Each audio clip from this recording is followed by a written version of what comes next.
여러분 안녕하세요. 계속해서 누가복음 바로 알기 세 번째 시간입니다. 예수님이 이 땅에 하나님의 보내심을 받고 오셨을 때 세 가지 임무를 가지고 오셨다고 그랬죠.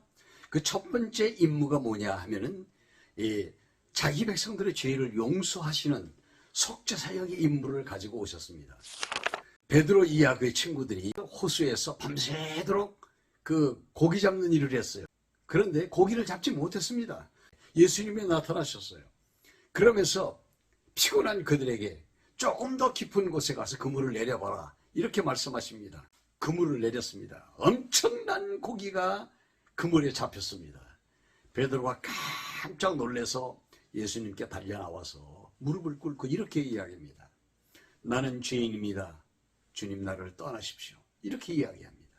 사실은 이 내용이 베드로가 겸손해서 아닙니다. 하나님께서 베드로를 통해서 예수 그리스도 앞에 나는 죄인입니다 라고 말하게 섭리하신 것은 예수 그리스도가 죄를 속하는 인물을 가지고 이 땅에 오셨음을 나타내 보여주시는 것이죠. 이렇게 성경을 깨달아야 됩니다.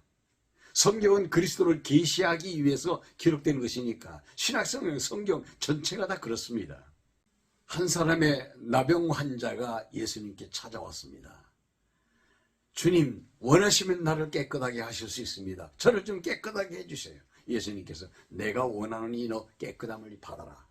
그때 그 나병 환자가 몸이 깨끗해졌습니다. 주님은 깨끗하게 하시는 의무를 가지고 이 땅에 오신 거죠. 가는 곳마다 이제는 소문이 나가지고 사람들이 막 몰려들기 시작합니다.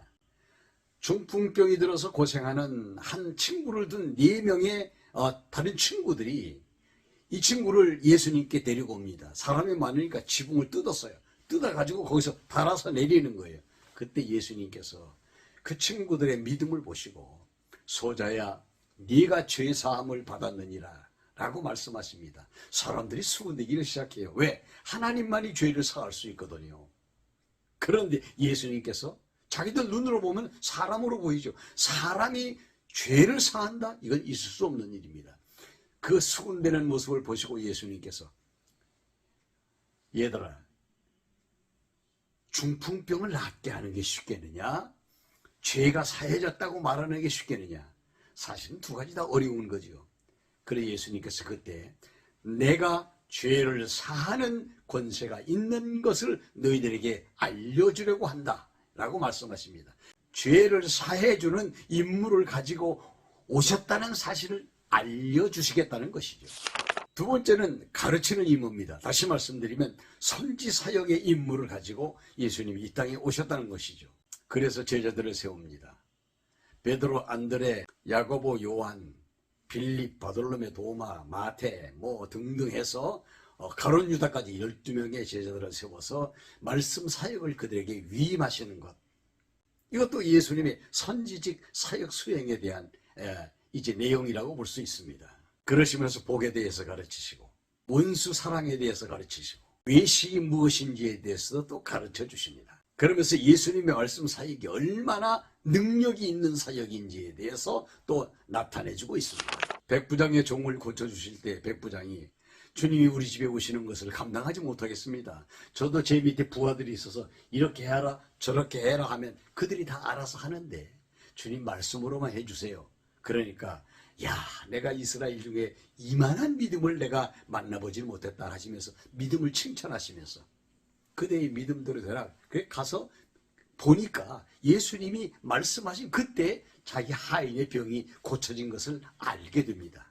깜짝 놀라지요. 소문이 전 지역으로 퍼져나가기를 시작하죠. 예수님께서 문둥이 시몬의 집에 초대받아 가셨을 때 한 여자가 울면서 눈물로 예수님의 발을 적십니다. 이 여인이 이렇게 하는 건 그냥 놔둬라. 많은 죄를 사함받은 자는 많이 사랑하게 되어 있다. 속죄의 은총과 사랑의 비례에 대한 말씀을 해주십니다. 8장에 가서 보면 다스림에 대한 말씀이 나와요. 예수님이 다스림을 위하여 이 땅에 오신 분이다.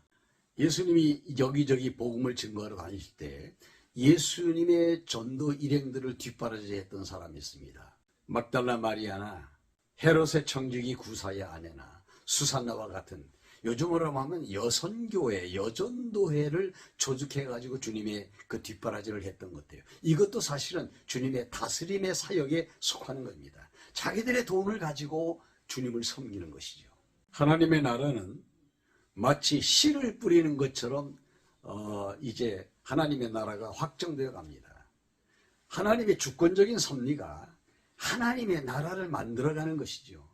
이 씨 뿌리는 비유는 하나님의 말씀 사역, 가르치는 사역과 통치 사역과 함께 겸해서 말씀을 듣는 사람들이 다 예수 믿고 하나님께로 돌아오는 것, 변화되는 것 아니라 옥토 같은 심령을 받은 사람이 변화를 일으킨다는 것을 가르쳐 주십니다.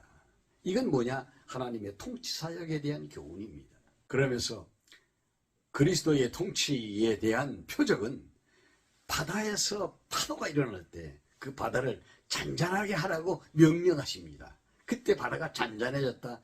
이건 자연계를 통치하시는 하나님의 통치 섭리, 예수 그리스도의 통치 섭리에 대한 표적이죠. 영적으로는 군대 귀신자가 돌아다니다가 예수님을 만납니다. 쇠사슬을 끊고 돌아다니는 그 귀신 들린 자를 향하여 주님이 명령을 하십니다. 너 귀신아 나와라. 그때 그 군대 귀신이 그 사람에게서 나오고 그들이 나와서 돼지 목장의 돼지떼 속으로 들어가고 돼지가 놀래서 산비탈로 내리달아 강에 빠져 죽는 엄청난 손해가 나죠. 그래서 예수님을 사정해서 다른 데로 가시도록 했던 그런 사건도 있는데, 이게 모두가 다 예수 그리스도가 통치, 즉 다스리는 인물을 가지고 오셨다는 것을 보여주시는 표적입니다. 수년 동안 하혈하면서 피골이 상접한 한 여자가 예수님의 뒤로 와서 예수님의 옷가에다가 손을 댑니다. 예수님께서 누가 내 몸에 손을 대었느냐? 그 여자가 손을 댄 즉시 병이 나았거든요. 하혈이 멈추고. 이건 뭘 말하느냐? 이 사건은 예수님이 병도 통치하시는 분, 다스리신 분이다라고 하는 표적입니다. 이러한 능력을 제자들에게 주어서 제자들도 이 능력을 행할 수 있도록 하십니다. 그래야 소문이 쫙 더 퍼질 수밖에 없죠. 세례 요한이 자기 제자들을 예수님께 보내서 우리가 기다리고 있는 메시아가 당신입니까? 내가 구약에 말한 메시아다. 병든 자가 낫고 소경이 눈을 뜨고 귀신들이 떠나가고 이런 놀라운 일들, 가난한 자에게 복음이 전파되고 이런 일들이 지금 시작되고 있다. 그렇게 이야기해줘라. 요한에게 가서. 이게 뭡니까?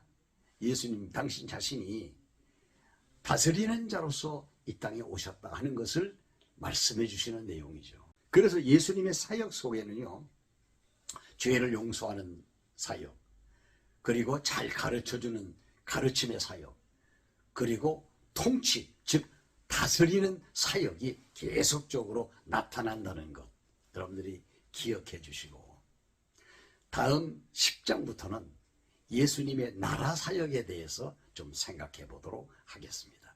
여기까지 따라와 주신 여러분 대단히 감사합니다.